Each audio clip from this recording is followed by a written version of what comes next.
Good morning, everyone.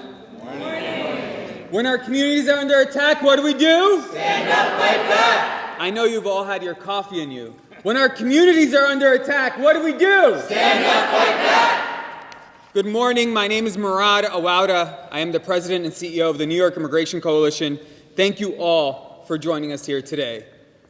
We are here to condemn Donald Trump and his administration's efforts in destroying our communities, harming our families, and trying to upend everything that New York is. Recently, they rescinded the sensitive locations memo, which said that ICE would respect sacred locations like the one we are in today. And unfortunately, this administration is so hell-bent on creating chaos, sowing division, and ensuring that there is panic, that they will do everything in their power to harm our communities. And let me be clear, this has never been about safety and security. This is about cruelty. That is their point. The longstanding policy meant that there was no immigration enforcement in places of worship, schools, playgrounds, healthcare institutions like hospitals and doctors' offices, at bus stops, social service establishments, at parades and rallies. What does this mean for our communities in this moment?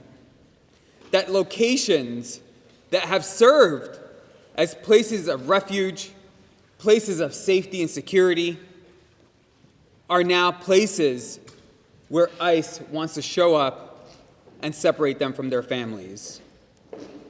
This is part and parcel of the mass deportation agenda that the Trump administration is pushing in this moment. And it is horrifically wrong. Not only are they targeting our neighbors, our colleagues, our community leaders, our classmates, they're instilling fear in essential places where people find community. Not a day goes by where people, since this administration has come into power, where people are fearful of sending their kids to school. And regardless of what people in the city government are saying, what we do know is that there has been a drop in attendance rates. What we do know is that people are not going to their health care appointments because they are afraid that ICE will show up and take them and separate them from their families. This is ultimately about isolating entire communities and rendering them second-class citizens. And while it's all doom and gloom sometimes, we are fighting back. And that's why today we are proud to be here in coalition with labor, with the faith community, with our member agencies from across New York City and parts of the state to say that we are going to fight back. And today, the Protecting Sensitive Locations Act has been reintroduced in Congress. So I want us to not think that there is only bad things happening. Good things are on their way. And we have to fight to make sure that that act becomes reality.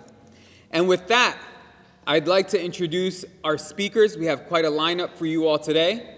Join me in welcoming our public advocate, my brother, Jumaaniwiliomс, up to the mic.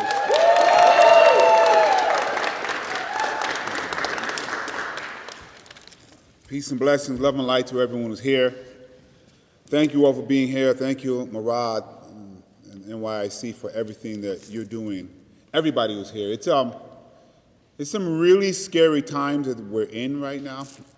And so I want to make sure that we express that communities are fearful and that what is being done is not about public safety. It never was. It is about repressive and cruel policies to be repressive and cruel to particular communities. And I always want to talk about what's happening with the immigrant population and mass deportations, and what's happening with diversity and equity and getting rid of Martin Luther King holiday and getting rid of Black History Month. All of these things should be talked about together because these communities sometimes are pitted against each other, and they shouldn't be. Because all of these things are about erasure. All of these things are about cruelty and repression to particular communities, especially the more melanated those communities are. That's all of these things are and have been about. That's what this president has been about. And we need to collectively push back on it. And I'm thankful to also see, I always want to lift up communities that are doing work with our black immigrant population that sometimes gets left out of the conversation, but I'm glad that they're here.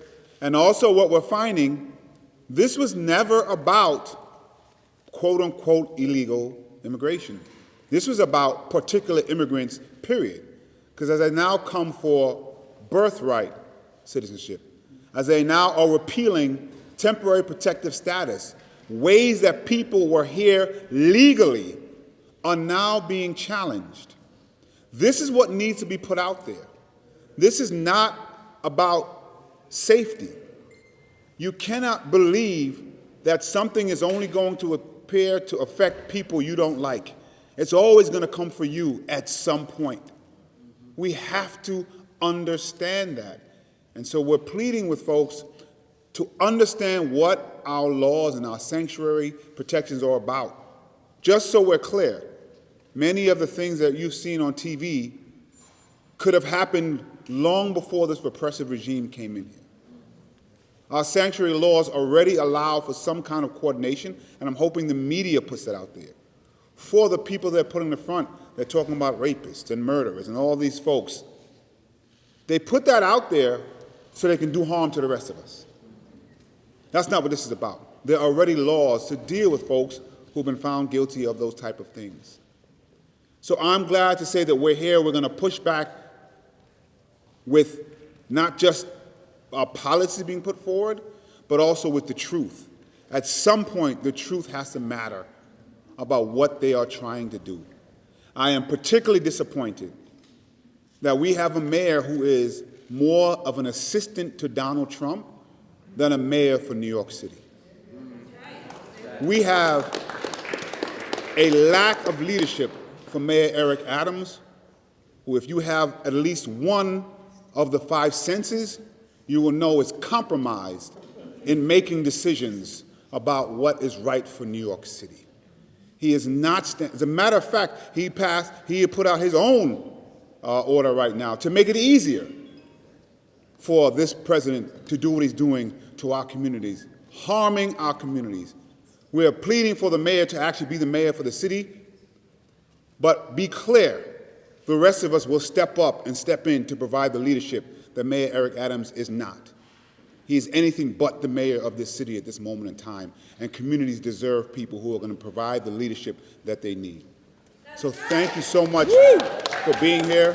There should be locations that are protected, places of worship, like Donald Trump says he's supportive of, schools, hospitals. You're going to hospitals. There's nothing but unsafe policies being provided here. So I'm proud to be here with you. It's going to be a long road, but we're going to get through it. I appreciate y'all. Peace. Thank you. Thank you. Assalamu alaikum. May the peace and blessing of the Almighty God be with you all. Ladies and gentlemen, people of faith, we gather here today not as strangers, not as divided communities, but as one family, bound by our shared humanity and our moral duty and our commitment to justice. We stand in the heart of New York City, a city built by immigrants, a city that thrives because of its diversity and not despite it. And yet, today we face an alarming injustice that Donald Trump's administration has rescinded protection that kept immigration enforcement away from our houses of worship, our schools, our hospitals. These are our sacred places. This is not just a policy shift. This is an attack on the very places that offer refuge. This is an attack on houses of worship This is an attack on schools, on hospitals, and many more. These places do nothing but provide refuge, healing, and education to all people, regardless of their status. As a person of faith, I must ask, what kind of society do we become if our mosques, our synagogues, our churches are not safe? When parents fear to send their children to schools, when a sick mother hesitates to seek care at a hospital because she might be separated from her family, every religion, every tradition teaches us the protection of the vulnerable, to shelter oppressed and stand up against injustice. The Quran teaches us in Surah Al-Duha, the last two verses, فَأَمَّا الْيَتِيمَ فَلَا تَقْهَرْ وَأَمَّا السَّائِلَ فَلَا تَنْهَرْ وَأَمَّا بِنِعْمَةِ رَبِّكَ فَحَدِّثْ. And a loose translation goes that as for the orphan, do not mistreat them. As for the one who's asking, and the beautiful word of asking here could be interpreted in multiple ways. The one who comes to you seeking for protection, seeking shelter, seeking refuge, seeking support and help.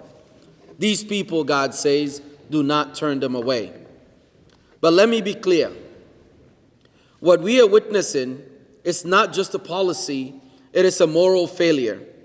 It is an attempt to criminalize the very existence of some people, to tear apart families and to create fear where there should be faith. But let me be clear once again that we will not just stand by and watch this happen, that we will continue to open our doors for those who come in need. We will not allow fear silence us. We will resist. We will advocate. We will demand that our sacred spaces remain a sanctuary. To our immigrant population, brothers and sisters, you are not alone. We stand with you. We fight for you.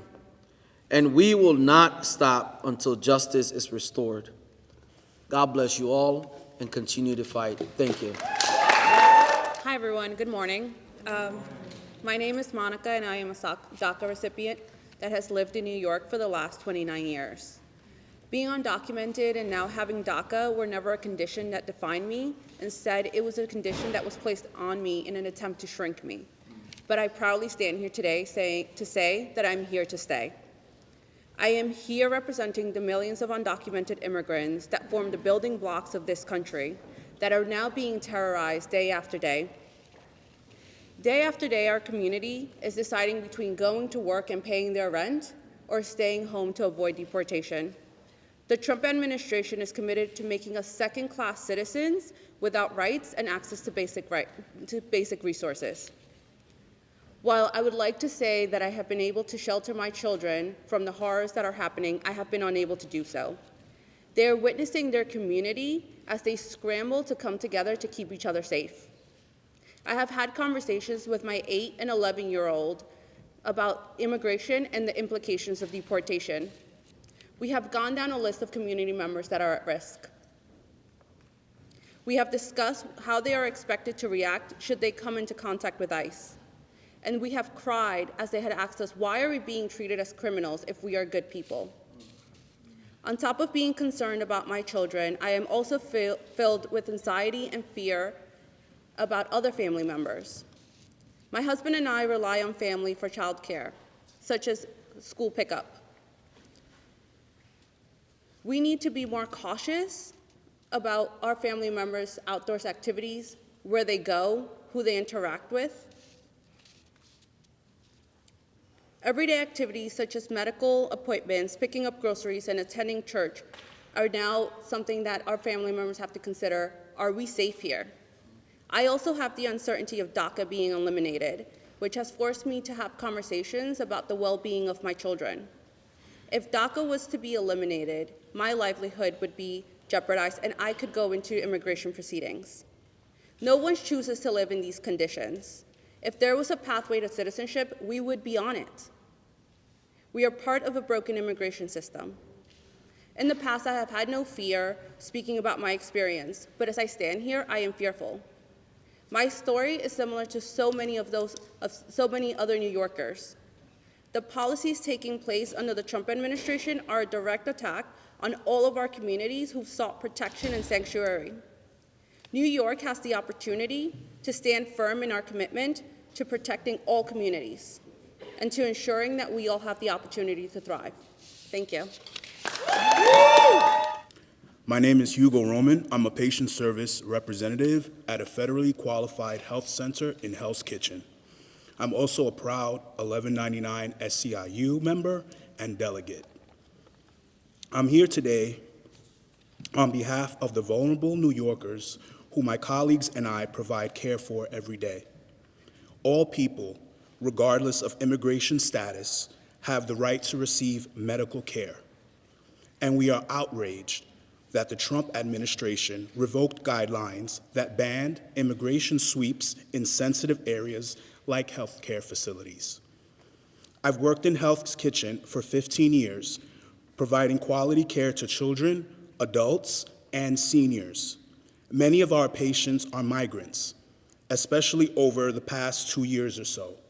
But we treat all patients equally, regardless of immigration status or ability to pay. My clinic's founding principle is healthcare is a right, not a privilege. Everyone from my coworkers to our patients seem on edge since the Trump administration revoked guidelines that banned immigration sweeps in sensitive areas like community health clinics. We have seen less patients coming in, and that terrifies us as caretakers. Healthcare facilities should be healing people, not traumatizing patients, especially children and families. I'm here today with other 1199 SCIU caregivers to demand that the Trump administration rescind their order and urge state and local leaders to protect our patients from ICE. Thank you. My name is James Davis. I'm the president of the Professional Staff Congress, which is the union that represents the 30,000 faculty and staff at the City University of New York. It's good to be with you this morning, and I want to thank the New York Immigration Coalition, and I'm proud to stand with my colleagues from CUNY and my siblings in the labor movement. Just like New York City, the City University of New York has always been about serving immigrant communities. Ever since it was founded in 1847 as a New York Free Academy to educate the children of the whole people of the city. 1 in 3 CUNY students was born in another country. When I walk into my own classrooms at Brooklyn College, what I love the most is the incredible diversity of voices, nationalities, religions, cultures. That's what makes the city strong. That's what makes a great public university thrive. My colleagues in the PSC will not stand by idly while this administration threatens what is beautiful and strong about our student body and our communities. We won't tolerate the rhetoric of criminalization and fear. We understand that racism and xenophobia have no place here, and that the policies like family separation and deportation are the real criminality. I also have colleagues, co-workers who are afraid, even though they may have legal status, because they feel so much more precarious now. So my union is committed to standing shoulder to shoulder with everyone who shares our agenda and everyone here to protect our students, our colleagues, their families, their communities. We refuse to be intimidated. We're proud to lend our voice with this coalition and the collective struggle going forward. Thank you. Thank you so much, everyone, for being here. I stand in solidarity with every single person behind me with all the comments and words that were said. We stood here in 2018. It was the same dangerous rhetoric. It was the same xenophobia, homophobia, racism, all of the dangerous language and policies and messaging in the media to put families back into the shadows, to create fear. But now is not the time for fear. The people behind me continue to be courageous. There are faith-based leaders here, advocates, immigrants, people who have come to this city not only to escape persecution and dangerous elements in their own countries where they are from, but to start a new life, to come to New York, to embrace their identity, to find a place in the greatest city in the world. And with policies like family separation, with a mayor who continues to perpetuate very, very dangerous language and eliminating things like our sanctuary city title, we will continue to embrace that instead. We will continue to come up against language like that, any policies that are even entertained. We will stand up over and over again, because this is a city that embraces families, that embraces our immigrant communities. Many of us, we're tired. We're tired of doing this over and over and over again when we know that every single New Yorker that steps into the city is here to make a new life for themselves. You cannot think of New York without this beautiful tapestry, this fabric of ethnicities and races. And this district and this place that we are standing in right now is so symbolic and emblematic of that. So I want to thank the New York Immigration Coalition, because they continue to organize over and over and over again to make sure that people have the resources, people have the information, and of course, in multiple languages. That is what is so beautiful about New York City. You only need to walk down the street, you only need to take the train to understand what is so special about this place. So we will continue to push back against any administration, whether local, state, or federal, that tries to scare any family, any person, into not going to school, into feeling unsafe in a hospital or park. That is unacceptable, and we will not tolerate that. Thank you. Thank you to the New York Immigration Coalition and all our allies here today in support of an authentic New York City, always a city of dreamers, strivers, wanderers, and immigrants. My family came here because work visas were available during a time of so-called urban decay, and applications for municipal employment were open internationally. Then, as now, immigrants arrived from all over the world to work hard, make a life for themselves, and serve the city and country that would become their new home. Our public schools care for and educate more than 900,000 children. Of those, about 50,000 arrived in just the last 3 years. Student enrollment is the foundation for school viability and funding. Consistency in attendance is key to classroom stability, kids' learning, and teachers' ability to foster meaningful relationships, which impacts children's own prospects and the future of our society. Understanding this, policymakers in the past had designated and supported the idea that public services and goods that are critical for the common welfare must always be kept safe and accessible to all who live here. Our schools, hospitals, shelters, courts, and houses of worship are sacrosanct because without them being available, we all end up worse off in the long run. If kids don't learn today, they will struggle to be self-reliant in the future. If parents are afraid to send them to school, they cannot go to work and support their families today. If students don't go to class and miss lessons, they're marked absent and their test scores suffer. Schools, teachers, and administrators are held accountable to these metrics. If people cannot trust law enforcement to not indiscriminately turn them over to federal immigration authorities or dread becoming separated from their children if they're detained, they will not report any issues to the police. This is a formula for creating an underclass of vulnerable non-citizens ripe for all sorts of abuse and exploitation. Such an environment of fear makes us all unsafe. In order to ensure parents understand their rights and responsibilities to their children and continue to bring them to school daily, the Panel for Educational Policy unanimously passed a resolution affirming the fact that New York City public schools are a welcoming district for all students, regardless of their immigration status, national origin, or religion. Thank you. We have made 10 translations available so a very broad set of New Yorkers can hear in their own languages that our schools will not preemptively cooperate with non-local law enforcement without both a signed warrant from a judge and a review of its merit by a senior Board of Education lawyer.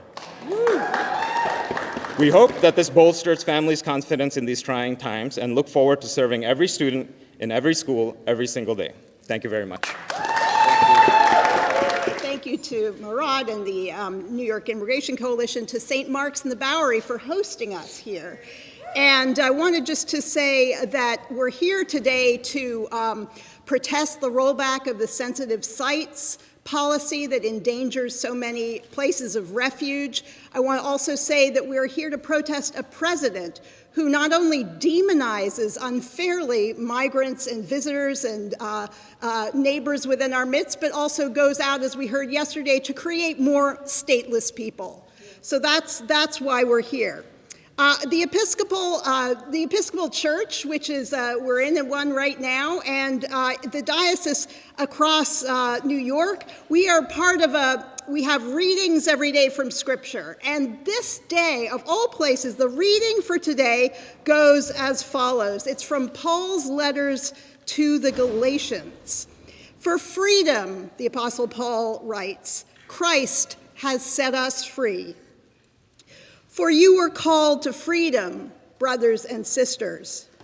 Only do not use your freedom as an opportunity for self-indulgence, but through love become servants, and the actual word is slaves, to one another. For the whole law is summed up in a single commandment. Love, you shall love your neighbor as yourself. So when this church that we're standing in serves food to the poor and the needy, do they ask themselves, we serve all our neighbors except for migrants? Does the church across town, or the synagogue, or the temple in Queens, or the mosque in the Bronx, do they ask themselves when they serve the poor and needy neighbor, do they ask themselves, we are serving our neighbors except for the LGBTQ young people among us, those who are strangers among us? No, they don't. And I think with that, I'm going to leave it, and thank you all so much for having us this morning. Thank you. I am with the Latino Commission on AIDS, and we serve the LGBTQ populations and immigrants and our newly arrived New Yorkers. And we strongly support the position held here today. Thank you, NYIC, for having me. We reject the idea to target vulnerable immigrant communities in critical locations. Everyone needs access to health and medical services, and public health is something we should not be playing around with. Have we forgotten COVID?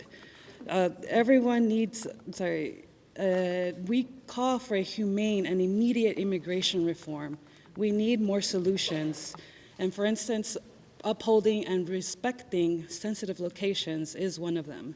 And please, if you're a citizen, please accompany anyone who's undocumented or children to their medical appointments. Thank you. I am proud to represent the Asian American Federation and our 70 member groups who serve together over 1.5 million Asian Americans in New York City. And I'm proud to represent our 36-year commitment to fighting for the well-being and rights of Asian New Yorkers. 2 out of 3 are foreign-born.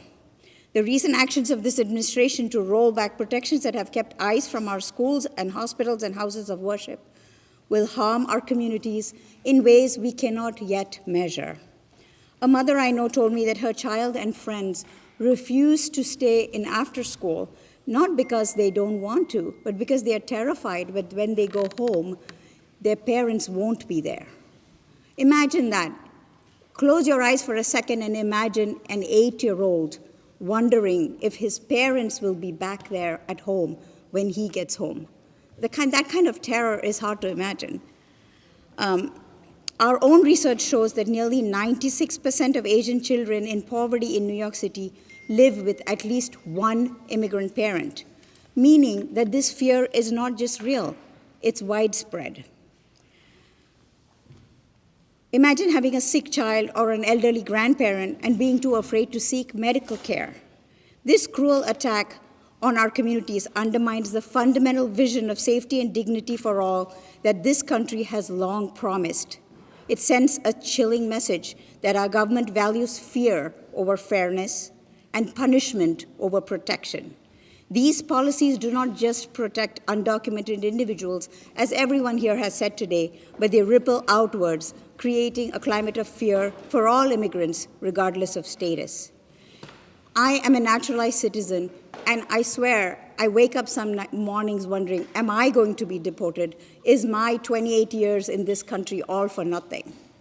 Asian Americans are the fastest growing racial group in New York City, and we remain one of the most underrepresented and underserved. Stripping away essential protections will only deepen the inequities we already face, whether it's in education, healthcare, or economic opportunity. We cannot allow our parents to live in a city where they are afraid to pick up their kids from school or go to a PTA meeting.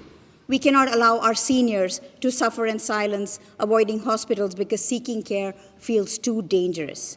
And we cannot allow policies that criminalize the very people who have built their lives, their families, and their futures here, and in turn, toiled to make New York City the great city it is.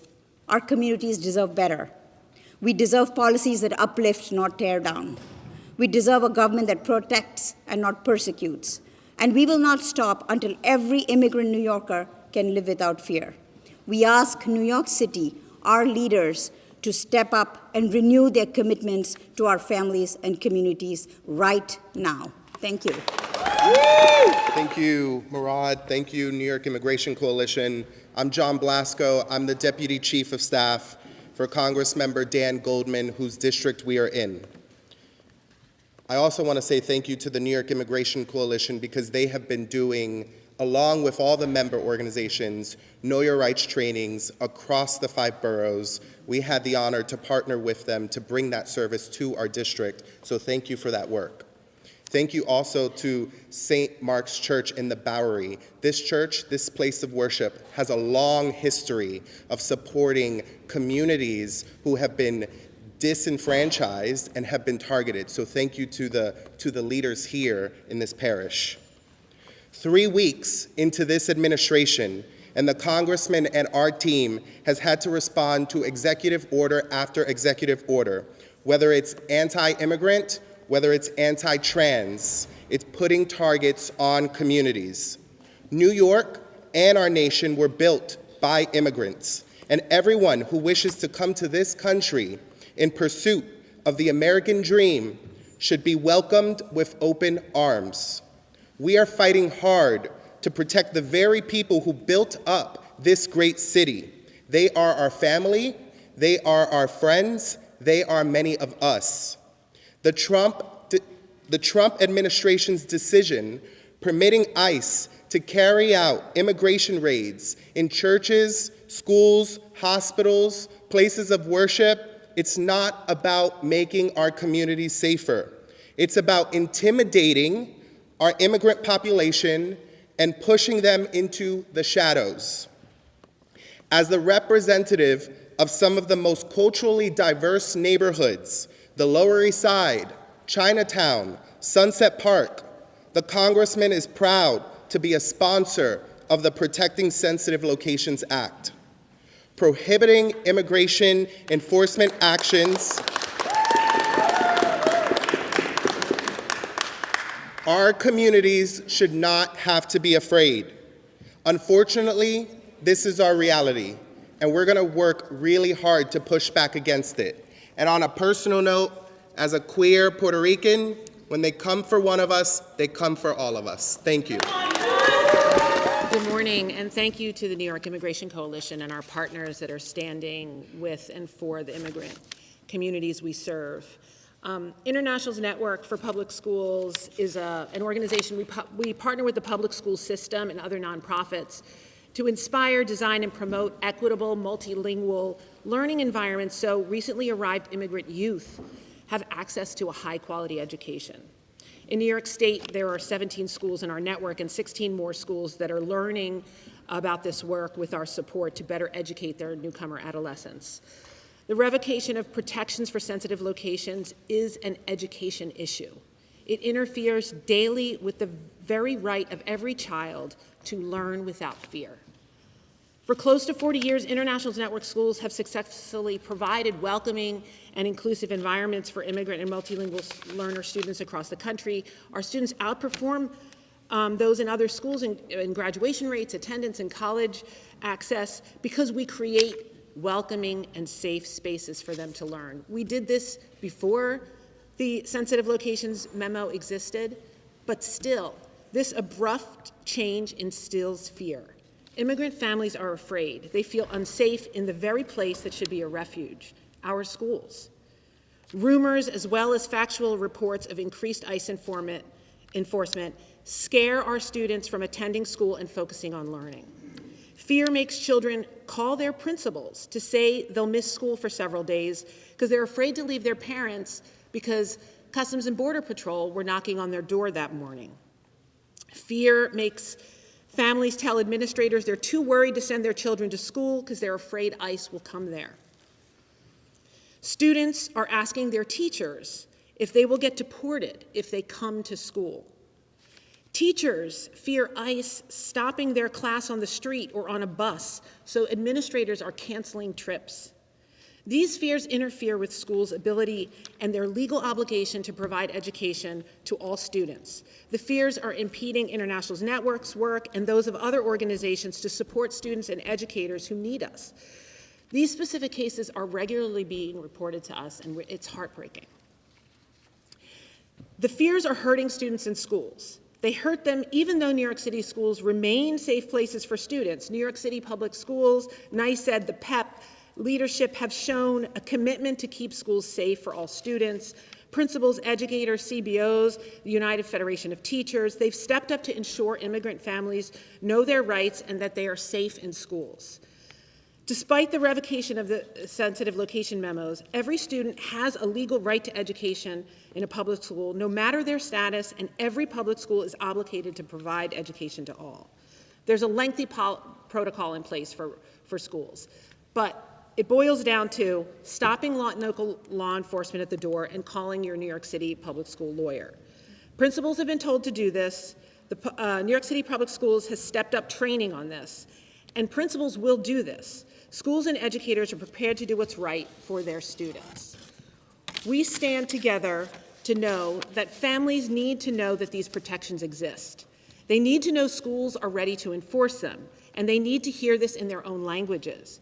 So we call on more funding for language access for families and for New York City Public Schools to be able to share this information and trainings across the city. Thank you. Thank you so much. Let's take a moment to acknowledge that this isn't only about schools, mosques, synagogues, churches, temples, hospitals. This is a wedge into the larger issues. Fascist dictators throughout history and throughout the world today often and critically start by targeting immigrants.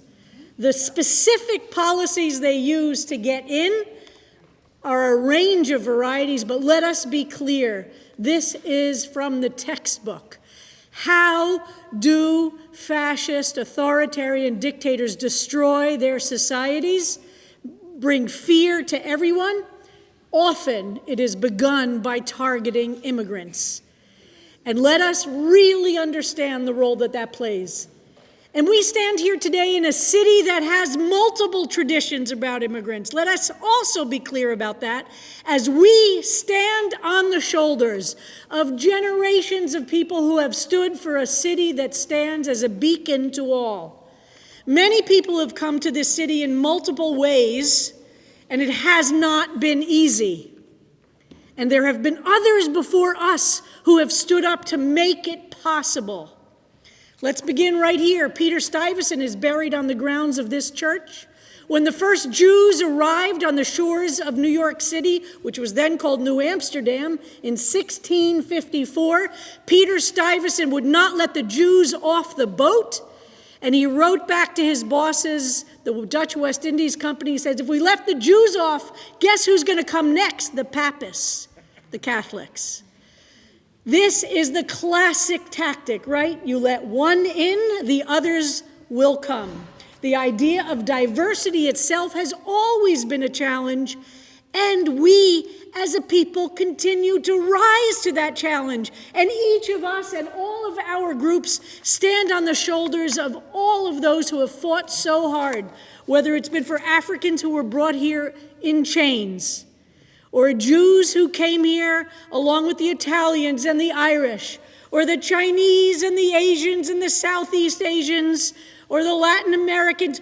All have come with great and profound struggle. It will be up to us to decide on whose shoulders we stand.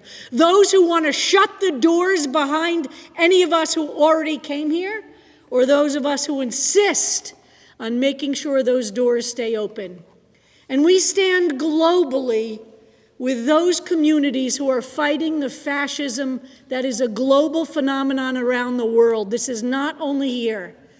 And we know that as long as it will take, history, God is on our side. Jews here in this country could come legally because there was no quota system until 1924. The United States Congress instituted a quota system in 1924 targeting Italians and Jews because, and they publicly said so, those two groups brought radical politics to the United States and the labor movement. And the Congress has in its record how to reduce the left politics and the labor movement, reduce the number of Italians and Jews who can come. In 1924, the doors shut for Jewish immigrants to this country. When Hitler introduced his policies of absolute and total genocide, the United States did not open its doors. And we see this repeated today. It takes evil in a place far away, perhaps, to institute policies that will massacre human beings. But if we in the United States shut our doors to those people who are fleeing the violence or the economic persecution or the political persecution, we have made it possible for that evil to thrive. And so we stand here today on the shoulders of so many who have continued to fight. And we're so grateful for organizations that are here in partnership saying, we stand on the history of this country and this city, which insist we will stand up to and not step down from. Bimkom she'eno anashim. In the Jewish tradition, we say, in a place where humanity has disappeared, in a place where people are not acting like human beings, it is exactly that moment that we are each called upon to be the human beings that God has created, full of love, of light, and of hope. Thank you so very much. I want to send the message to everyone who's here and watching in their comfort or in their concern. We do not seek your pity. We do not seek your pity. We seek your solidarity. We seek your solidarity. This administration is not just attacking immigrants. This administration is coming for every single one of us in record-paced time. They attacked our LGBTQIA and trans siblings. They attacked, and when they say that they're against DEI, that they're anti-DEI, that means that they're pro-segregation and pro-exclusion. These attacks on our immigrant communities, these attacks on our churches, this is a moment where we're nearing a constitutional crisis. And when some people don't have constitutional rights, everyone will end up not having them. This is an opportunity for everyone to stand up and fight back. We have the power. The people have the power, and we need to assume our power. Moving forward, we're fighting for, at the federal level, ensuring that the Protected Sensitive Locations Act becomes law. At the state level, that we push for the New York for All Act, ensuring our state will take no part in separating our families and gutting our communities. And at the city level, we demand that the mayor uphold our local laws and strengthen them. He cannot play politics with our families. He cannot play politics with our kids. And to our communities who are immigrants and not, we ask you to know what your rights are. And you've heard about what know your rights are, ensuring that you have the power to protect yourself, but also your neighbors and your communities. The best defense in this moment is knowing your rights.